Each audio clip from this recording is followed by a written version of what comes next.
चला तर मुलांना आपण परीक्षेच्या माध्यमातून प्रश्नाची उत्तरं घेऊया. आपला जो पहिला प्रश्न आहे तो पाहणार आहोत. तर त्यापैकी जो आपल्याला 4 ऑप्शन आहे, जसं आपल्या मुलांना खेळाच्या माध्यमातून 4 ऑप्शन होते, तसेच आपल्याला या पाठाच्या परीक्षेच्या माध्यमातून देखील 4 प्रश्नाची उत्तर आहेत, 4 ऑप्शन्स आहेत, ते पाहणार आहोत. त्यापैकी योग्य उत्तरावर क्लिक करणार आहोत. जो आपला पहिला प्रश्न आहे, डायटॅश हा नैसर्गिक परिरक्षक नाही आहे. कोणता परिरक्षक नाही आहे? मग तुम्हाला 4 ऑप्शन आहे. मीठ आहे, साखर आहे, तेल आहे आणि तिखट आहे. हे 4 पैकी आपलं योग्य उत्तर काय आहे? मीठ आणि साखर, तेल हे कसं आहे? नॅचरल आहे. परंतु जो तिखट आहे तो कसा आहे मुलांनो? तो हा नैसर्गिक परिरक्षक नाही आहे आणि म्हणून जो आपलं जे योग्य उत्तर असणार आहे तिखट, याच्यावर आपण क्लिक करणार आहोत. आपला नेक्स्ट क्वेश्चन आहे, अन्न पदार्थ गरजेपेक्षा जास्त शिजवणे म्हणजेच काय आहे? आपण त्याला काय बोलणार आहोत? अन्न बिघाड बोलणार आहोत, अन्न रक्षण बोलणार आहोत, अन्न भेसळ का अन्न परीक्षण आहे? तर या 4 पैकी मुलांना आपलं जे योग्य उत्तर आहे ते अन्नाचं काय झालं आहे? रक्षण नाही झालंय, त्याचं परिरक्षण देखील केलं नाहीये, अन्नाची भेसळ त्याच्यामध्ये नाही, की कोणताही पदार्थ ऍड केलेला नाहीये, मिसळलं नाहीये. मग आपलं जे योग्य उत्तर आहे, अन्न हे बिघडलेलं आहे, ते गरजेपेक्षा जास्त शिजलं आहे, म्हणजेच ते त्याच्यात अन्नात बिघाड झाली आहे. हे आपल्या इथे करेक्ट आन्सर असणार आहे. आपला पुढचा प्रश्न आहे, भाज्या चिरून नंतर धुतल्यास त्याची डॅश डॅश होते. बघा त्यांनी सांगितलंय, जर भाज्या चिरून धुतल्यानंतर काय होत आहे? मग त्याची संख्यात्मक नासाडी होते, गुणात्मक नासाडी होते, ती चव चांगली लागते का अन्न रक्षण होत आहे? तर अन्न रक्षण तर अजिबात होत नाही, त्याची चवही चांगली लागत नाही, ती संख्यात्मक नासाडी देखील होत नाही. तर ती कशी होत आहे? गुणात्मक नासाडी होते, म्हणजे त्याच्यातल्या भाज्यात असलेले जे क्षार आहेत ते क्षार निघून जात आहे, त्याच्या भाज्यातलं असलेलं तत्व निघून जात आहे आणि म्हणून हे चुकीचं आहे. आणि म्हणून भाज्या चिरून नंतर धुतल्यास त्याची गुणात्मक नासाडी होते. हे आपल्या इथं करेक्ट आन्सर असणार आहे. आपला नेक्स्ट क्वेश्चन आहे, डॅश अन्नामुळे सर्वांच्याच आरोग्याला धोका पोहोचतो. कोणत्या गोष्टीमुळे सर्वांच्याच आरोग्याला धोका पोहोचतो? म्हणजे तुम्हाला 4 पर्याय आहेत. बघा, भेसळयुक्त अन्न, भेसळयुक्त पदार्थ, खराब पदार्थ, गोडलेले पदार्थ किंवा पाश्चरीकरण केलेले पदार्थ. आता पाश्चरीकरण पदार्थ म्हणजे जे दुधामध्ये उकळून जी प्रक्रिया केली जाते त्याला पाश्चरीकरण बोलतात. त्याच्यामुळे अन्नाचा जो संबंध आहे, आरोग्याला धोका इथे येऊ शकत नाही. गोठलेलं आपण जे तयार केलेलं अन्न आहे ते आपण फ्रीजमध्ये ठेवतोय, मग ती गोठ्यांची अवस्था आहे.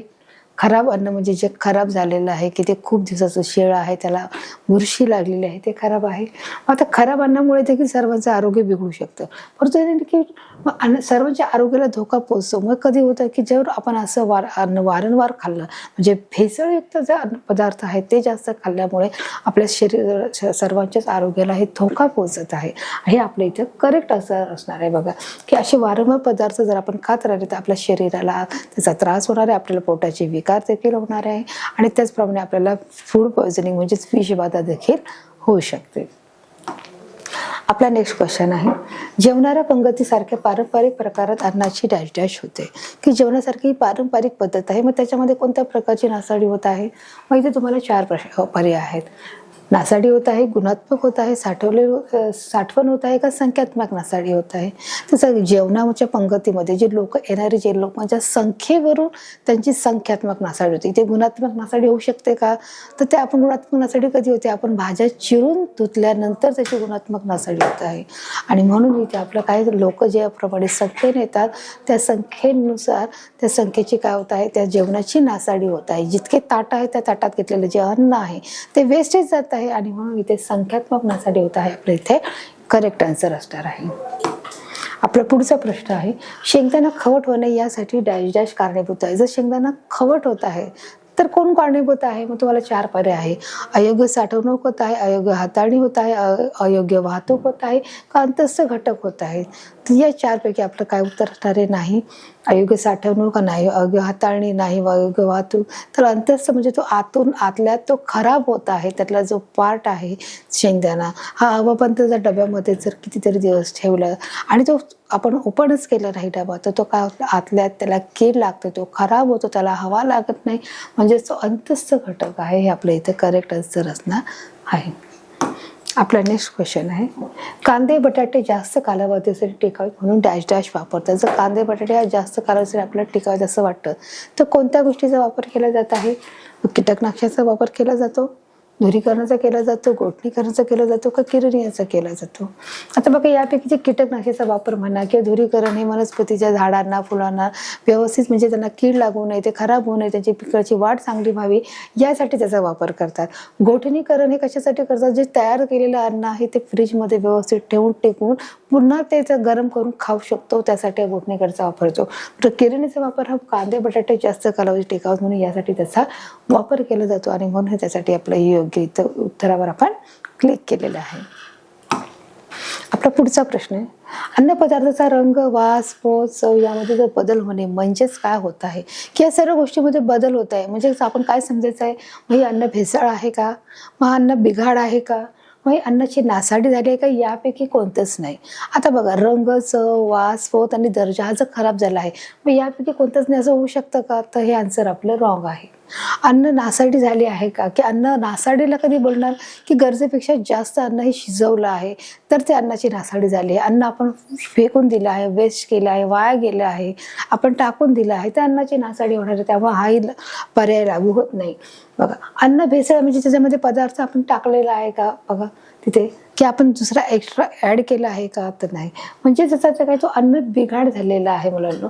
आणि म्हणून जे आपलं जे योग्य तर अन्नपदार्थाचा रंग, वास, पोचव यामध्ये बदल होणे म्हणजेच काय आहे की तो अन्नाची काय आहे मुलांना अन्न भेसळ आहे. त्याच्यामध्ये काय होत आहे मध्ये फरक पडत आहे. यामध्ये बदल होणे म्हणजेच काय आहे?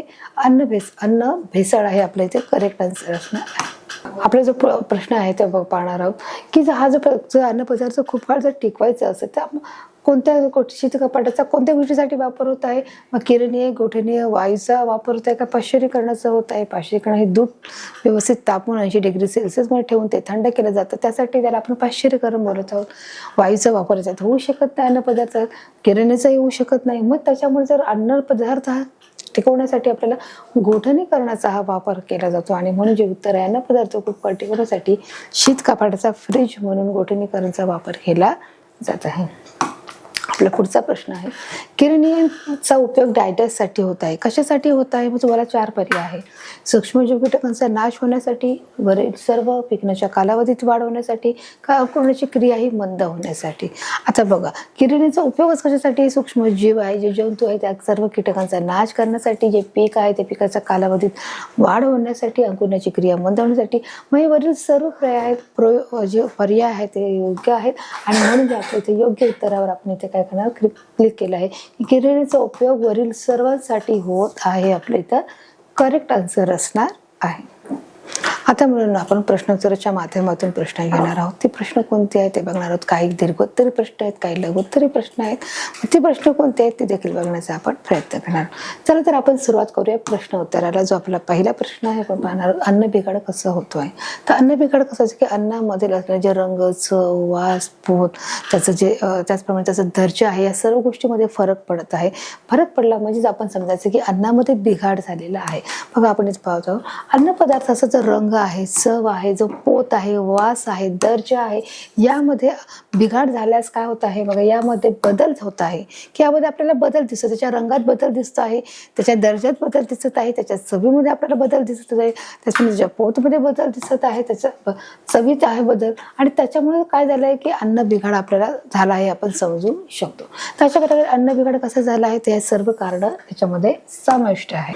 आपला नेक्स्ट क्वेश्चन आहे बघा अन्न बिघाडाची कारणे कोणकोणती आहे? जे अन्न बिघाड कशामुळे होत आहे तर त्याचे जे कारण आहेत की अन्न हे ओलसर जागी ठेवणे, अन्नाची जी अयोग्य वाहतूक आहे, अयोग्य साठवणूक आहे, अयोग्य हाताळणी आहेत, ही जी सर्व कारण आहेत त्याच्यामुळे अन्नाची बिघाडी होत आहे.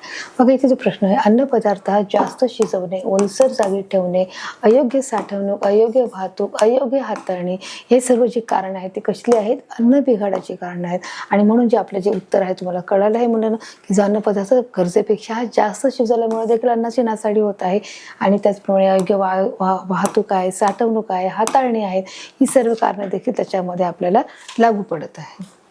आपला नेक्स्ट क्वेश्चन आहे मुलांना, संख्यात्मक अन्न नासाडी कशामुळे होत आहे? संख्यात्मक तर म्हटलं शकतो की की कशा प्रकारे, की जेव्हा पारंपरिक पद्धतीने जेव्हा पंगतीमध्ये बसली जाते तेव्हा संख्येनुसार की अन्न हे एक्स्ट्रा घेतलं जातं, जास्त घेतलं जातं आणि नंतर ते फेकलं जातं. म्हणजेच त्याच्यामध्ये काय होत आहे, संख्यात्मक ही नासाडी होत आहे बघा. की म्हणजे सुधारता चुकीच्या पद्धतीने शेती उधार करणे, की जसं दुसरं कारण आहे की ते चुकीच्या पद्धतीने शेती करणे म्हणजेच काय आहे की मुठीने धान्य पेरणे आहे, अव्यवस्थित मळणी करणे आहे, त्याचप्रमाणे अयोग्य साठवण आहे.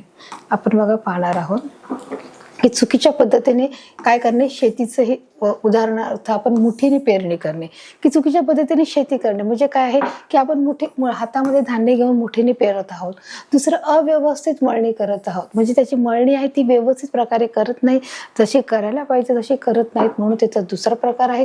तिसरं अयोग्य साठवणूक आहे, की आपण कशाही प्रकारे त्याची साठवणूक करत आहोत की ज्याला की हवेशीर जी जागा असणं गरजेचं आहे, त्याच्यामध्ये स्पेस असणं गरजेचं आहे आणि त्याला उघडझाप करणं देखील गरजेचं आहे, त्याला ऊन देणं गरजेचं आहे.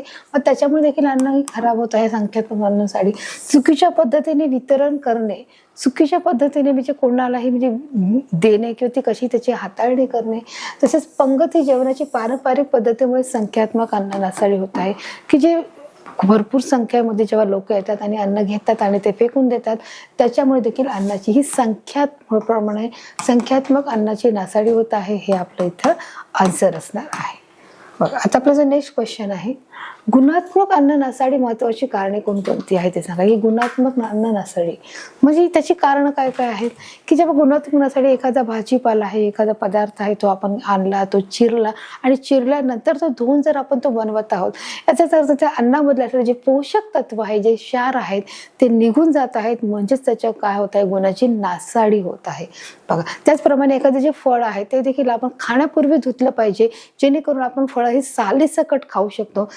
जसं चिकू आहे, चिकू हा सालीसकट खाल्ला गेला पाहिजे, की जेणेकरून त्याच्यामधले असलेले जे क्षार आहे, जे पोषक तत्व आहेत ते आपल्याला मिळत असतात. बघा चुकीची अन्न सुरक्षा, ज्याच्याप्रमाणे चुकीची अन्नाची जी सुरक्षा करण्याची जी पद्धत आहे ती कशी आहे, चुकीची असल्यामुळे देखील चुकीची अन्न सुरक्षा हे एक कारण आहे. भाजी चिरून नंतर धुणे हे दुसरं कारण आहे. त्याचप्रमाणे अन्न अति शिजवणे, की ज्या अति प्रमाणामध्ये जर अन्न आपण शिजवलं आहे, जसं मी भाताचं उदाहरण घेतलं, डाळीचं उदाहरण घेतलं, की डाळ देखील पूर्णपणे जर गाळ झाली तर ती डाळ दिसतच नाही, पूर्ण पाणीच दिसतंय, मग तो देखील काय झालंय, अन्न खराबच झालं आहे. भात आहे तो पूर्ण गाळ झाला आहे, पूर्ण त्या भाताचा सांजा झालेला आहे. मग असा भाताच्या सांज्यावर आपण डाळ करून खाऊ शकतो का? सगळं पाणी होणार आहे. आणि म्हणून अन्न जास्त शिजवणे, परिरक्षकाचा अति वापर करणे, की जे अन्न टिकून ठेवण्यासाठी जो परिरक्षकाचा देखील अति प्रमाणामध्ये वापर केला जातो, मग ह्या ज्या सर्व आहेत त्या गुणात्मक अन्नामध्ये भेसळमध्ये येत आहेत.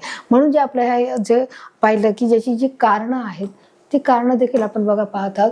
चुकीची अन्न सुरक्षा म्हणजे चुकीची अन्न सुरक्षा आहे, ती अन्नाची सुरक्षा ही चुकीच्या पद्धतीने करणं हे देखील एक चुकीचं आहे.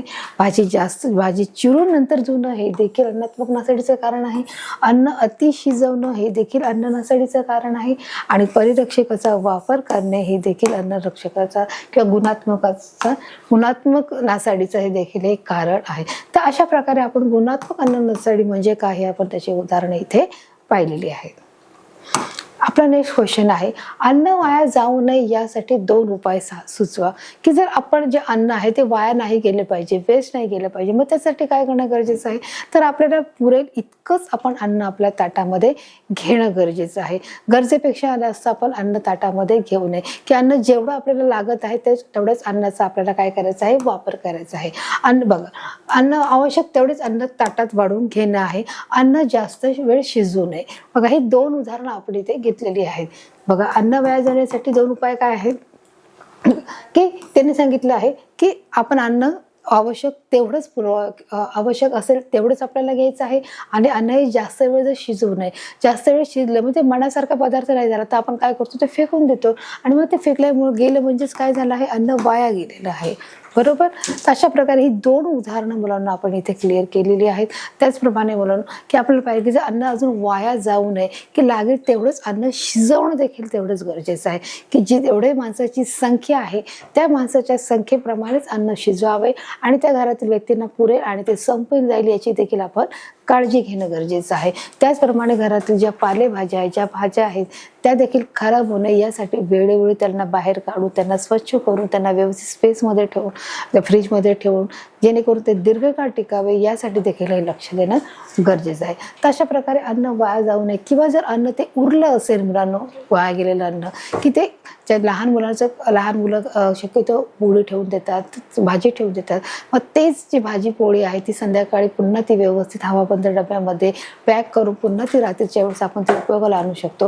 हे देखील बाबा अन्न वाया न जाऊ नये म्हणून यासाठी देखील घेतलेली ही दक्षता आहे.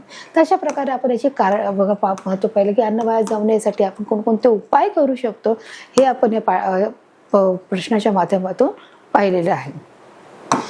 आपला नेक्स्ट प्रश्न आहे, अन्न पदार्थ टिकवण्यासाठी कोणकोणते उपाय करतात. बघा आता त्यांनी सांगितले की अन्न पदार्थ जर आपल्याला टिकवायचे आहेत तर त्याच्यासाठी आपल्याला काय पदार्थ करायचा आहे. बघा मग आता आपण पाहिलं की टिकवण्याच्या ज्या पद्धती आहेत त्याच्याकडे आपण लक्ष देणार आहोत. बघ इथे पाहणार की अन्न पदार्थ हा थंड करणे, जो अन्न पदार्थ आहे जो शिजवला आहे, जो गरम केलाय, बॉईल केला आहे, मग तो पदार्थ गरम करून थंड करणे ही देखील अन्न पदार्थ सुरक्षित ठेवण्याची एक पद्धत आहे. त्याचप्रमाणे वाळवणे आहे. वाळवणे काय वाळवत आहोत की आपण बघा गहू आहे, ज्वारी आहे, बाजरी आहे, तो वाळवत आहोत. त्याचप्रमाणे तो कडक उन्हामध्ये, प्रखर उन्हामध्ये वाळवल्यामुळे सूक्ष्मजीवांचा, कीटकांचा नाश होत आहे आणि ते जास्त दिवस टिकत आहे. तिसरं आहे सुकवणे आहे. बघा की जे काही अन्नधान्य आहे ते सुकवलं जातं, बरोबर. जसं आपण धान्य जर आपण मळणी करून ते धान्य आणलेलं आहे तर ते देखील सुकवलं जातं. उकळणे आहे. उकळणे आहे म्हणजे एखादं आपलं डाळ आहे, आमटी आहे, त्याला व्यवस्थित प्रमाणामध्ये उकळवणं झाले त्याच्यामुळे देखील जो पदार्थ आहे तो जास्त दिवस टिकला जातो. हवाबंद डब्यात ठेवणे, की एखादी जी गोष्ट आहे आपण म्हणू शकतो की जे चिप्स आहेत म्हणा किंवा एखादा जो मसाला आहे की तो व्यवस्थित हवाबंद डब्यात ठेवला, शेंगदाणा आहे ते थोडं हवाबंद डब्यात ठेवलं तर ते जास्त दिवस टिकले जातात, त्याला हवा लागत नाही, त्याच्यामुळे ते खराब होत नाही. परिरक्षकाचा वापर, की जे परिरक्षक आहे, जे प्रिझर्वेटर आहे ते देखील त्याचा वापर केला जातो जेणेकरून ते जास्त दिवस टिकले जातील. तर अशा प्रकारे या सर्व अन्न पदार्थ टिकवून ठेवण्याच्या या सर्व ज्या पद्धती आहेत ह्या आपण काय करत असतो, अंमलात आणत असतो. शक्यतो आपण काय करतो, या सर्व गोष्टी करतो. अन्न पदार्थ आपण गरम आमटी उकळतो, ती थंड करतो, वाळवणे, सुकवणे, त्याचप्रमाणे उकळणे, की पुन्हा जर रात्रीची भाजी उरली आहे तर तिला पुन्हा आपण उकळतो, परत थंड करून ती फ्रीजमध्ये ठेवतो. तर अशा सर्व पद्धतीचा मुलांना आपण अवलंब करत असतो. पुढचा प्रश्न आहे, दुधाचे पाश्चरीकरण कसे करतात त्यांनी विचारलेलं आहे. दुधाचे पाश्चरीकरण कशा प्रकारे केले जाते, की दूध आहे, दुधाला गरम करण्यासाठी ते 80 डिग्री सेल्सिअसला तापवले जाते, ते 15 मिनिटं उकळवले जाते, त्याच्यानंतर ते लगेच थंड केले जाते की जेणेकरून की त्यातील जे सूक्ष्मजीव आणि कीटाणू यांचा नाश होईल. बघा आता त्यालाच काय म्हणत आहे, पाश्चरीकरण असे म्हणणार आहोत. आता बघा इथे जो प्रश्न आला आहे, दुधाचे पाश्चरीकरण, दूध किंवा तत्सम पदार्थ विशिष्ट तापमानापर्यंत तापवले जाते. हे जे दूध आहे, दुधाचा प्रकार हा विशिष्ट तापमानापर्यंत हा तापवला जातो. किती तापवला जातो, 80 डिग्री सेल्सिअस पर्यंत तापवलं जातं व ते 15 मिनिटे तापवले जाते. किती, 15 मिनिटे. 15 मिनिटं तापवले जाते. 80 डिग्री सेल्सिअसचं तापमान काय बघा, 15 डिग्री सेल्सिअस तापवल्यानंतर ते लगेच ताबडतोब थंड केले जाते. दूध तापवल्यानंतर ते लगेच थंड देखील करण्याची जी प्रक्रिया होते यामुळे दुधातील सूक्ष्मजीवांचा नाश होतो व ते दीर्घकाळ टिकते. या प्रक्रियेलाच काय म्हणणार आहोत, पाश्चरीकरण असे म्हणणार आहोत. हे आपल्या मुलांना क्लिअर झालेलं आहे. दुधाचे पाश्चरीकरण कसे करतात हा परीक्षेला देखील प्रश्न हा विचारू शकतात आणि त्याच्यामुळे हा प्रश्नाचं उत्तर अगदी सोपं आहे. दूध किंवा तत्सम पदार्थ, तत्सम पदार्थ म्हणजे तत्सम आणि तद्भाव, हे आपल्याला मराठीत शिकलोय की नाही. तत्सम म्हणजे काय की संस्कृतमधले जे शब्द आहेत जसे तसे मराठीत आले आहेत, मग त्याला काय बोलणार आहोत, तत्सम बोलणार आहोत. परंतु जे संस्कृतमधले शब्द मराठीतून येताना त्याच्यामध्ये बदल केला जातो त्याला काय बोलणार आहोत, तद्भाव बोलणार आहोत. मग तत्सम म्हणजे कोणते शब्द आले आहेत, जसं दूध आहे, काम आहे, गाडी आहेत, हे शब्द जसेच्या तसे आपल्या मराठी भाषेमध्ये आले आहेत त्याला आपण काय बोलणार आहोत, तत्सम शब्द असे बोलणार आहोत. मग अशा प्रकारे हे दूध किंवा तत्सम शब्दाचे पदार्थ म्हणजे पदार्थाच्या बाबतीत सांगत आहोत की जे विशिष्ट तापमानापर्यंत 80 डिग्री सेल्सिअस तापवतात, ते 15 मिनिटापर्यंत गरम करतात आणि मग ते नंतर थंड करण्याची देखील प्रक्रिया ही लगेचच केली जाते. जेणेकरून कशासाठी, की त्यामुळे दुधातील जे सूक्ष्मजीवांचा नाश होऊन ते दीर्घकाळ टिकण्यासाठी. बघा कशासाठी, की ते तेथील सूक्ष्मजीवांचा नाश होऊन ते दीर्घकाळ टिकण्यासाठी ही सर्व जी प्रोसिजर आहे याला पाश्चरीकरण असे म्हणत आहे. आपला नेक्स्ट क्वेश्चन आहे, किरणीयन या प्रक्रियेचा फायदा सांगा. किरणीयन या प्रक्रियेचा काय फायदा आहे बघा, आपण पाहत आहोत. आता आपण इथे पाहणार आहोत. तसं आपण बघाशी सराव आणि खेळाच्या माध्यमातून देखील आपल्याला प्रश्न आला होता, किरणीयांचे उपयोग काय आहे, की कोणत्या गोष्टीसाठी किरणाचा वापर केला जातो. तर आपण पाहिलं की जे सूक्ष्मजीवांचे जे वनस्पती आहे, जे सूक्ष्मजीव आणि कीटाणूंचा नाश करण्यासाठी, वनस्पतीची वाढ करण्यासाठी, त्याचमुळे अंकुराचं बीज हे मंद गतीने होण्यासाठी. तर बघा आपण पुन्हा पाहणार आहोत, किरणीयन या प्रक्रियेमुळे सूक्ष्मजीव, बुरशी व कीटकांचा नाश होतो. जसं मी आताच सांगितलं की किरणीय या पद्धतीचा अवलंब कशासाठी केला जातो, ही प्रक्रिया का केली जाते. त्याच्यामध्ये जे सूक्ष्मजीव आहे, जी बुरशी आहे, या सर्व कीटकांचा नाश होतो. हे आपलं पहिलं कारण आहे. फळांच्या पिकण्याचा कालावधी वाढल्यामुळे त्याची हानी कमी होते. जो पिकण्याचा जो कालावधी आहे तो जास्त वाढला जातो. बघा, फळांच्या पिकण्याचा जो कालावधी म्हणजे काय, लागणारा वेळ आहे. काय आहे, वेळ. तो लागल्यामुळे त्याची हानी कमी होते. त्याची हानी कमी होते म्हणजे त्यामुळे जे फळ आहे ते कच्चं राहत नाही, ते खराब होत नाही. फळाला पिकाच्या कालावधीसाठी लागणारा जो वेळ आहे तो जास्त मिळाल्यावर पिकांची देखील हानी होत नाहीये. तसेच अंकुरणाची प्रक्रिया ही मंद झाल्याने कांदे, बटाटे जास्त वेळ टिकतात आणि अंकुरणाची जी क्रिया आहे ती मंद गतीने होते. त्याच्याचमुळे जे बटाटे आणि कांदे आहेत ते देखील काय होत आहेत, जास्त आणि दीर्घकाळ टिकतात. आणि म्हणून किरणीय प्रक्रिया ही महत्त्वाची आणि फायद्याची आहे. समजले मुलांनो, की ज्या प्रक्रियेमध्ये सूक्ष्मजीव, कीटकांचा, बुरशीचा नाश होत आहे, त्याचप्रमाणे फळाच्या पिकाच्या कालावधीसाठी लागणारा जो वेळ आहे जो वाढल्यामुळे त्या पिकाची हानी ही कमी होत आहे. आणि त्याचप्रमाणे कांदे, बटाटे ते पिकण्याची, तसेच अंकुरणाची प्रक्रिया ही मंद झाल्यामुळे बटाटे आणि कांदे देखील दीर्घकाळ टिकून राहतात. आणि त्याच्यामुळं किरणीय पद्धत आहे ती आपल्या अवलंबात आणलेली आहे. बघा, आता आपलं जो नेक्स्ट क्वेश्चन आहे, भेसळयुक्त अन्न पदार्थ का खाऊ नयेत असं त्यांनी सांगितलेलं आहे. की भेसळयुक्त पदार्थ खाल्ल्यामुळे काय होऊ शकतं. तर सांगते, भेसळयुक्त पदार्थ खाल्ल्यामुळे आपल्या शरीरामध्ये विविध प्रकारचे आजार होऊ शकतात, आपल्या पोटाचे विकार होऊ शकतात, आपल्या आतड्यांना आजार होऊ शकतात. आणि हे जर पदार्थ आपण जास्त खाल्ले तर आपल्याला पोटातील एक मोठा विकार होऊ शकतो, कॅन्सर सारखा आजार होऊ शकतो. त्याचप्रमाणे आपल्याला विषबाधा होऊ शकते, म्हणजेच फूड पॉयझन होऊ शकतं. आणि त्याचप्रमाणे मुलांना याचं जर सेवन आपण करत राहिलो तर आपल्या जिभेला देखील धोका असू शकतो. बघा, आता इथे त्यांनी सांगितलं, पुन्हा एकदा आपण स्पष्टीकरणाच्या माध्यमातून पाहूया.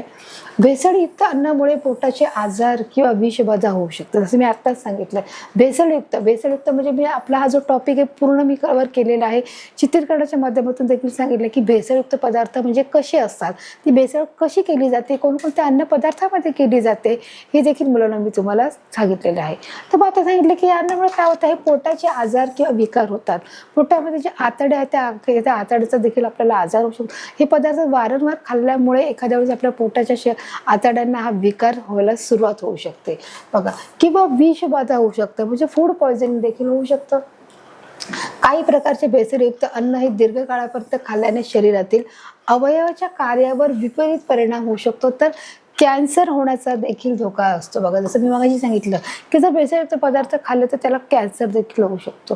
की एखादा जो पदार्थ आहे त्या पदार्थाला लाल करायचा असेल तर त्याच्यामध्ये देखील तो लाल रंगद्रव्य टाकला जातो, जो भेसळयुक्त असतो आणि तो आपल्या शरीराला हानिकारक असतो. मग हा जो पदार्थाचं आपण सेवन वारंवार करतोय तो आपल्या शरीरातील अवयवावर, आपले जे अवयव आहेत आपल्या शरीरामधले, आपल्या शरीराच्या अवयवावर काय होऊ शकतं, त्याचा विपरीत परिणाम होऊ शकतो.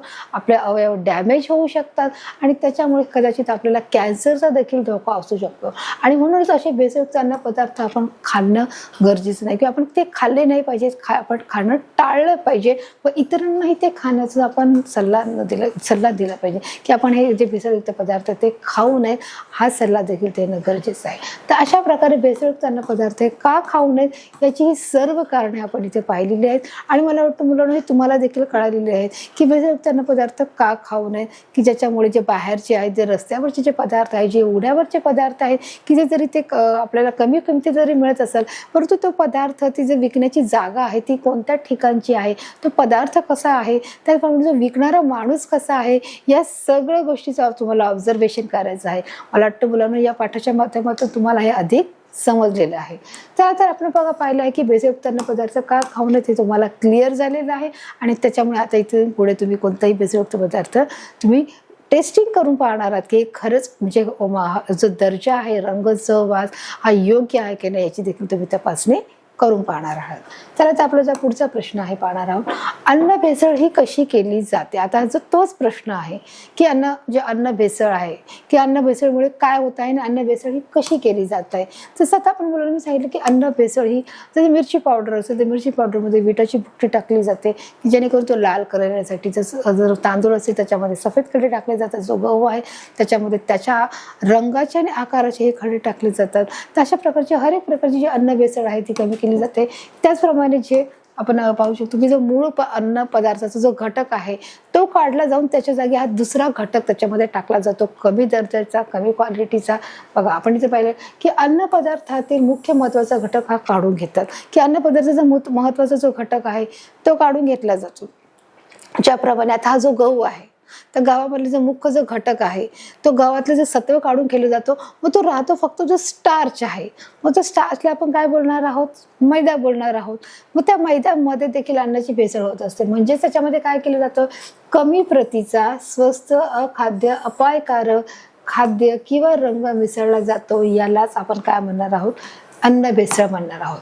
कळालं मुलांनो. मग अन्न भेसळ त्यांनी विचारलं कशी केली जाते हे त्यांनी सांगितले नाही, की म्हणजे कशा प्रकारे म्हणजे अन्न भेसळ का म्हणतात, की ते त्यांनी प्रश्नाचं बघा इथे उत्तर दिलेलं आहे की अन्न पदार्थाचा जो महत्वाचा जो मुख्य घटक आहे तो काढून टाकला जातो.